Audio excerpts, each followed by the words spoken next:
ओम नमः शिवाय। ओम नमः शिवाय। शिव हरि बच्चों, बोलो श्री कृष्ण भगवान की जय। सदा भवानी दाहिने सम्मुख रहो गणेश, रामा सम्मुख रहो गणेश। पांच देव रक्षा करो, ब्रह्मा विष्णु महेश सियापति राम। जय जय राम मेरो मन बसियो सीताराम। राम नगरिया राम के बसते गंगा तीर, रामा बसते सरयू तीर, रामा चौकी हनुमत वीर की। राम जी चौकी हनुमत वीर की। बोलो सियापति रामचंद्र भगवान की जय हो। बच्चों, मैं कल 1 तारीख है और मैं छत्तीसगढ़ का मेरा टिकट बना है। छत्तीसगढ़ जा रही हूँ, भागवत हो रहा है वहाँ पे, भागवत में जा रही हूँ। तो शिव पुराण कल और परसों का तो मैं शायद बना के ले जाऊँ, डाल दूँगी, लेकिन फिर इसके बाद मैं आपको भागवत दिखाऊंगी। भागवत शायद मैं लाइव भी करवा दूँ, नहीं तो मैं वैसे बना के ज़रूर मैं आपको भागवत शिव पुराण ये भागवत मैं डालूँगी। मुझे बोलना नहीं आता बच्चों, मैं आपको दिखाऊँगी। बोलो शिव पार्वती की जय। छत्तीसगढ़ जा रही हूँ, हो सकता है मैं वहाँ का भी कुछ बना के डालूँ। रुद्र संहिता की जय। श्री शिव के द्वारा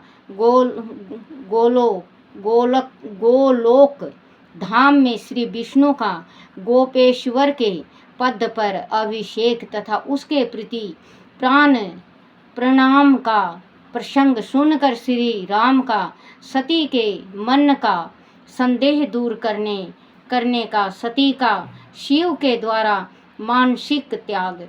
बोलो शिव पार्वती की जय। श्री राम बोले, देवी, प्राचीन काल में एक समय परम सत्रष्टा भगवान शंभु ने अपने परात्पर धाम में विश्वकर्मा को बुलाकर उनके द्वारा अपनी गौशाला में एक रामायणिक भवन बनवाया, जो बहुत ही विस्तृत था। उसमें एक श्रेष्ठ सिंहासन का भी निर्माण कराया। उस सिंहासन पर भगवान शंकर ने विश्वकर्मा द्वारा एक छत्र बनवाया, जो बहुत ही दिव्य, सदा के लिए अद्भुत और परम उत्तम था। तत्पश्चात उन्होंने सब ओर से इंद्र आदि देवगणों, सिद्धों, गंधर्वों, नागदियों को तथा संपूर्ण उपदेवों को भी शीघ्र वहां बुलाया। समस्त वेदों और आगमों को पुत्र सहित ब्रह्मा जी को, मुनियों को तथा अप्सराओं सहित समस्त देवियों को, जो नाना प्रकार की वस्तुओं से संपन्न थी, आमंत्रित किया। उसके सिवा देवताओं, ऋषियों, सिद्धों और नागों की 16 कन्याओं को भी बुलाया, जिनके हाथों में मंगलिक वस्तु थी। मुनि वीणा, मृदंग आदि नाना प्रकार के बाजाओं को बजाकर सुंदर गीत द्वारा महान उत्सव रचाया। संपूर्ण औषधियों के साथ राज अभिषेक योजना द्रव्य एकत्र किए गए। प्रत्येक तीर्थों के जलों में भरे हुए 5 कलश भी मंगवाए गए। उनके सिवा और भी बहुत सी दिव्य सामग्रियों को भगवान शंकर ने अपने प्रसादों द्वारा मंगवाया और वह ऊंचा स्वर से वेद मंत्रों का घोष कराया। देवी भगवान विष्णु की पूर्ण भक्ति से महादेव सदा प्रसन्न रहते थे। इसीलिए उन्होंने प्रतियुक्त हृदय से श्री हरि को वैकुंठ से बुलाया और शुभ मुहूर्त में श्री हरि को उस श्रेष्ठ सिंहासन पर बिठाकर महादेव जी ने स्वयं ही प्रेम पूर्वक उन्हें सब प्रकार के आभूषणों से विशोभित किया। उसके मस्तक पर मनोहर मुकुट बांधा गया और उनसे मंगल कौतुक कराया गया। वह सब हो जाने के बाद महेश्वर ने स्वयं ब्रह्मांड मंडप में श्री हरि का अभिषेक किया और उन्हें अपने वहाँ सारा ऐश्वर्य प्रदान किया जो दूसरों के पास नहीं था। तदनंतर स्वतंत्र ईश्वर भक्त उत्सल शंभु ने श्री हरि का सत्वान किया और अपनी आराधीनता भक्त परसवत को सर्वत्र प्रसिद्ध करते हुए वह लोककर्ता ब्रह्मा से इस प्रकार बोले। महेश्वर ने कहा, लोकेश, आज से मेरी आज्ञा के अनुसार यह विष्णु हरि स्वयं मेरे वंदनीय हो गए। इस बात को सभी सुन रहे हैं, तात तुम संपूर्ण देवता आदि के साथ इन श्री हरि को प्रणाम करो और यह वेद मेरी आज्ञा से मेरी ही तरह इन श्री हरि का वर्णन करे। श्री रामचंद्र जी कहते हैं, देवी भगवान विष्णु की शिव भक्ति देखकर प्रसन्नचित्त हुए वरदायक भक्त उत्सल रुद्रदेव ने उपयुक्त बात कहकर स्वयं ही श्री गरुड़ ध्वज को प्रणाम किया। तदनंतर ब्रह्मा आदि देवता मुनियों और सिद्ध आदियों ने भी उस समय श्री हरि की वंदना की। इसके बाद अत्यंत प्रसन्न हुए भक्त उत्सल महेश्वर ने देवताओं के समक्ष श्री हरि के बड़े बड़े वर प्रदान किए। महेश्वर बोले, हरे तुम मेरी आज्ञा से संपूर्ण लोकों के कर्ता, पालक और संहारक हो, धर्म, अर्थ और काम के दाता तथा दुर्नीति अथवा अन्याय करने वाले दुष्टों को दंड देने वाले, ओहो महान बल पराक्रम से संपन्न जगत पूज्य जगदीश्वर बने रहो। समरण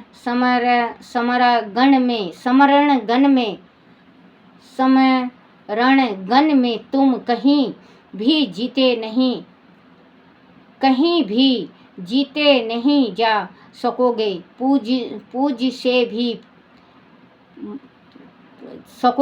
मुझसे भी तुम कभी पराजित नहीं होगे। तुम मुझसे मेरी दी हुई 3 प्रकार की शक्तियाँ ग्रहण करो। एक तो अच्छा आदि की सिद्धि, दूसरी नाना प्रकार की लीलाओं को प्रकट करने की शक्ति और तीसरा तीनों लोकों में नित्य स्वतंत्र हरे जो तुम से देश करने वाला है, वह निश्चय ही मेरे द्वारा प्रयत्न पूर्वक दंडित होंगे। विष्णु, मैं तुम्हारे भक्तों को उत्तम मोक्ष प्रदान करूंगा। तुम इस माया को भी ग्रहण करो जिसका निवारण करना देवता आदि के लिए भी कठिन है तथा जिससे मोहित होने पर वह विश्व जड़ रूप हो जाएगा। हरे तुम मेरी बाई भुजा हो और विधाता दाहिनी भुजा है। तुम इन विधाता के भी उत्पादक और पालन होगे। मेरा हृदय रूप जो रुद्र है वह मैं हूँ, इसमें संशय नहीं है। वह तो रुद्र तुम्हारा और ब्रह्मा आदि देवताओं का भी निश्चय ही पूज्य है। तुम यहाँ रहकर विशेष रूप से संपूर्ण जगत का पालन करो। नाना प्रकार की लीलाएं करने वाले विभिन्न अवतारों द्वारा सदा सब की रक्षा करते रहो। मेरे चिन्मय धाम में तुम्हारा जो यह परम सौभाग्यशाली और अत्यंत उज्ज्वल स्थान है वह गोलोक नाम से विख्यात होगा। हरे भूतल पर जो तुम्हारे अवतार होंगे वह सबके रक्षक और मेरे भक्त होंगे। मैं उनका अवश्य दर्शन करूंगा, वह मेरे वर से सदा प्रसन्न रहेंगे। श्री रामचंद्र जी कहते हैं, देवी इस प्रकार श्री हरि को अपने अखंड ऐश्वर्य सौंप कर उमा वल्लभ भगवान हर स्वयं कैलाश पर्वत पर रहते हुए अपने प्रसादों के साथ स्वच्छंद क्रीड़ा करते हैं। तभी से भगवान लक्ष्मीपति वहाँ गोप भेष धारण करके आए और गोपी तथा गौओं के अधिपति होकर बड़ी प्रसन्नता के साथ रहने लगे। वह श्री विष्णु प्रसन्न चित्त हो समस्त जगत की रक्षा करने लगे। वह शिव की आज्ञा से नाना प्रकार के अवतार ग्रहण करके जगत का पालन करते हैं। इस प्रकार वह इस समय वह ही श्री हरि भगवान शंकर की आज्ञा से 4 भाइयों के रूप में अवतारित हुए हैं। उन 4 भाइयों में सबसे बड़ा मैं राम हूँ, दूसरे भरत हैं, तीसरा लक्ष्मण है और चौथे भाई शत्रुघ्न हैं। देवी मैं पिता की आज्ञा से सीता और लक्ष्मण के साथ वन में आया था। वह किसी निशाचर ने मेरी पत्नी सीता को हर लिया है और मैं बिरही होकर भाई के साथ इस वन में अपनी प्रिया का अन्वेषण करता हूँ। जब आपका दर्शन प्राप्त हो गया तब सर्वथा मेरा कुशल मंगल ही होगा। माँ सती, आपकी कृपा से ऐसा होने में कोई संदेह नहीं है। देवी निश्चय ही आपकी ओर से मुझे सीता की प्राप्ति विशेषक वर प्राप्त होगा। आपके अनुग्रह से उसे दुख देने वाले पापी राक्षस को मारकर मैं सीता को अवश्य प्राप्त करूंगा। आज मेरा महान सौभाग्य है जो आप दोनों ने मुझ पर कृपा की। जिस पर आप दोनों दयालु हो जाएं वह पुरुष धन्य और श्रेष्ठ हैं। इस प्रकार बहुत सी बातें कहकर कल्याणमयी सती देवी को प्रणाम करके रघुकुल शिरोमणि श्री राम उनकी आज्ञा से उस वन में विचारने लगे। पवित्र हृदय वाले श्री राम की यह बात सुनकर सती मन ही मन शिव भक्ति परायण रघुनाथ जी की प्रशंसा करती हुई बहुत प्रसन्न हुई और अपने कर्म को याद करके उनके मन में बड़ा शोक हुआ। उनकी अंग कांति फीकी पड़ गई। वह उदास होकर शिव के पास लौटी। मार्ग में जाती हुई देवी सती बारंबार चिंता करने लगी कि मैंने भगवान शिव की बात नहीं मानी और श्री राम के प्रति कुतिसत बुद्धि कर ली। अंत शंकर जी के पास जाकर उन्हें क्या उत्तर दूंगी। इस प्रकार बारंबार विचार करके उन्हें उस समय बड़ा पश्चाताप हुआ। शिव के समीप जाकर सती ने उन्हें मन ही मन प्रणाम किया। उनके मुख पर विषाद छा रहा था। वह शोक से व्याकुल और निस्तेज हो गई थी। सती को दुखी देखकर भगवान हर ने उसके कुशल समाचार पूछा और प्रेम पूर्वक कहा, तुमने किस प्रकार परीक्षा ली। उनकी यह बात सुनकर सती मस्तक झुकाए उनके पास खड़ी हो गई। उनका मन शोक और विषाद में डूबा हुआ था। भगवान महेश्वर ने ध्यान लगाकर सती का सारा चरित्र जान लिया और उन्हें मन से त्याग दिया। देखो बच्चों, कितना बड़ा भूल हुआ सती से। सीता का अगर और भी तरीका था, लेकिन कहते हैं ना, जिस टाइम बेमाता का लेख चलता है उस टाइम बुद्धि भ्रष्ट हो जाती है। जब भगवानों की ही भ्रष्ट हो गई, माँ की भ्रष्ट हो गई, तो हम तो माटी के पुतले हैं। हमसे भी गलतियाँ होती हैं, 1000 दफ़े होती है गलतियाँ। तो बच्चों, जैसे कि माँ सती अगर सीता का रूप धारण करके नहीं जाती तो शिव उनको त्यागते नहीं, शिव त्यागते नहीं तो सती सती नहीं होती। और ये तो खेल है भगवान का, ये तो अंतर्यामी है परमात्मा, ये तो इनको सारा कुछ पता होता है कि अभी ये होने वाला है, अभी ये होने वाला है। तो बच्चों, माँ ने गलती की, माँ को उस गलती का भुगतान भरना पड़ा। जैसे हम गलती करते हैं तो हमें भी उस गलती की भुगतान भरना पड़ता है।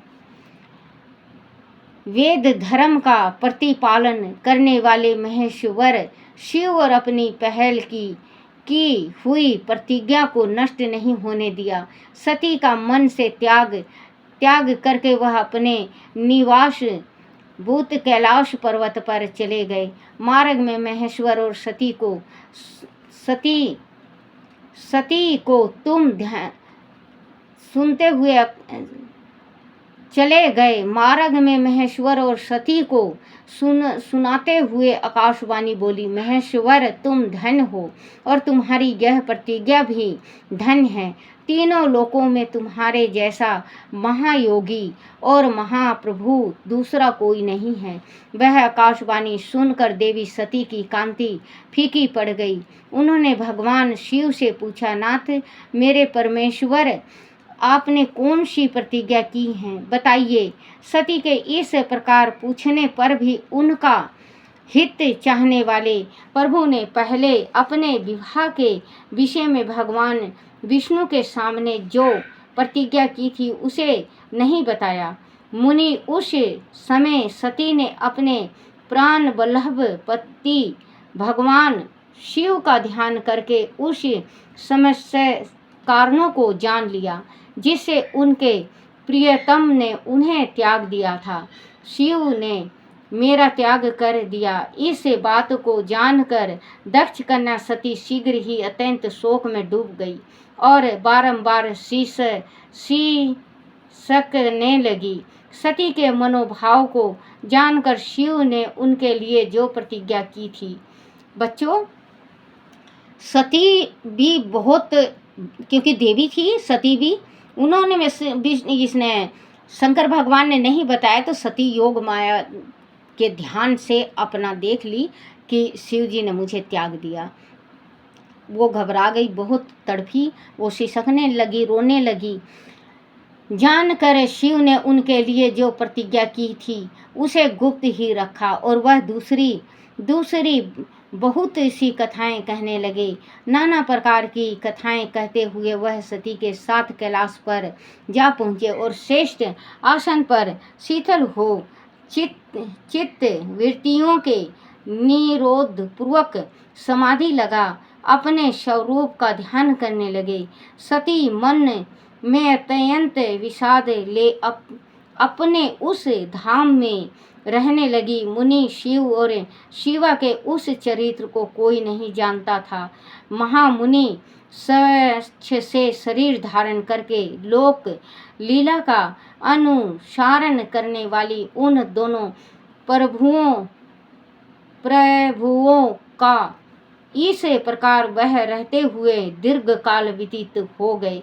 बच्चों, जिस स्त्री को अगर पति त्याग देता है वो स्त्री जीते जी मर जाती है। क्योंकि देखो, पहले तो बहुत बड़ा बात होया करता त्यागना, स्त्री को त्याग दिया करते, लेकिन घर में रखा करते, त्याग दिया करते, कोई भूल हो जाया करती तो। जैसे गौतम ऋषि ने अहिल्या को त्याग दिया, पत्थर का बना दिया था, त्याग के पत्थर का बना दिया था। श्री राम जी के चरणों से उसका उद्धार हुआ। तो बहुत जनों ने त्याग दिया। जैसे कि परशुराम के पिताजी थे, उन्होंने परशुराम से गर्दन ही कटवा डाला था। तो बच्चों, ऐसे छोटी छोटी घटना बहुत होती थी। लेकिन पति को, जैसे अब की नारी जो स्त्री हैं, अब की औरतें हैं जो तलाक दे के और सुख से जीती हैं। पहले की जो औरतें थी त्राही त्राही करके हो जाती थी। तो अब भी औरतों में सत्य है, कहीं कहीं औरतों में बहुत ज़्यादा सत्य है, जिनका पति त्याग देता है वो अपने पति के ही ऊपर रह जाती हैं। तो त्यागी हुई स्त्री इस संसार में जीते जी मरे के बराबर है। जैसे अस्थि घूमती है, लाश घूमती है, वैसे वो औरत घूमती है। वो सब कुछ करती है, हंसती है, बोलती है, सब जगह रहती है, लेकिन उसको चारों तरफ उसका पति की छवि नजर आती है। वो औरत सती होती है। जिस औरत को उसके पति ने त्याग दिया और वो अपने पति के ऊपर है और चारों तरफ अपने पति को देखती है। तो माँ को पता चल गया कि मुझे त्याग दिए हैं शिव भोले। वो घबरा गई, लेकिन अब विचारत का होत जब चिड़िया चुग गई खेत। अब पछतावत का होत जब चिड़िया चुग गई खेत। जब खेत में दाना था, जब ही संभालना था, अब तो चिड़िया चुग गई, अब तो कुछ नहीं हो सकता। चरित्र को कोई नहीं जानता था। महामुनि स्वेच्छ से शरीर धारण करके लोक लीला का अनुसारण करने वाले उन दोनों प्रभुओं का इस प्रकार वह रहते हुए दीर्घ काल व्यतीत हो गए। ततश्चात उत्तम लीला करने वाले महादेव जी ध्यान तोड़ वह जाकर जगदम्बा सती ध्यान तोड़ा। यहाँ जाकर जगदम्बा सती वहाँ आई और उन्होंने व्यथित हृदय से शिव के चरणों में प्रणाम किया। उदार चेता शंभु ने उन्हें अपने सामने बैठने के लिए आसन दिया और बड़े प्रेम से बहुत सी मनोरम कथाएं कही। उन्होंने वैसे ही लीला करके सती के शोक को तत्काल दूर कर दिया। वह पूर्ववंत सुखी हो गई। फिर भी शिव ने अपने प्रतिज्ञा को नहीं छोड़ा। तात परमेश्वर शिव के विषय में वह कोई आश्चर्य की बात नहीं समझनी चाहिए। मुनि लोग शिवा और शिव की ऐसे ही कथा कहते हैं। कुछ मनुष्य उन दोनों में वियोग मानते हैं, परंतु उनमें वियोग कैसे संभव है? शिवा और शिव के चरित्र को वास्तविक रूप में कौन जानता है? वह दोनों सदा अपनी इच्छा से खेलते और भांति भांति के लीलाएं करते हैं। सती और शिवा वाणी और अर्थ की भांति एक दूसरे से नित्य संयुक्त हैं। उन दोनों में वियोग होना असंभव है। उनकी इच्छा से ही उनमें लीला वियोग हो सकता है। बोलो शिव पार्वती की जय। ओम नमः शिवाय, ओम नमः शिवाय, ओम नमः शिवाय शंभु, ओम नमः शिवाय, ओम नमः शिवाय भोले, ओम नमः शिवाय, ओम नमः शिवाय शंकर, ओम नमः शिवाय, ओम नमः शिवाय, मैं शिवाय नमो, शिवाय नमो, शिवाय नमो, शिवाय नमो, शिवाय नमो। ओम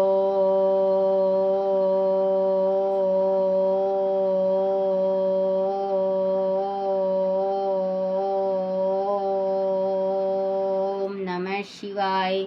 बोलो शिव पार्वती की जय। हे मेरे शिव पिता, मेरे से कोई भूल चूक हो जाए, कोई गलती हो जाए, मुझे क्षमा करना, क्षमा करना, क्षमा करना। अपने अपने गुरुदेव महाराज की जय हो।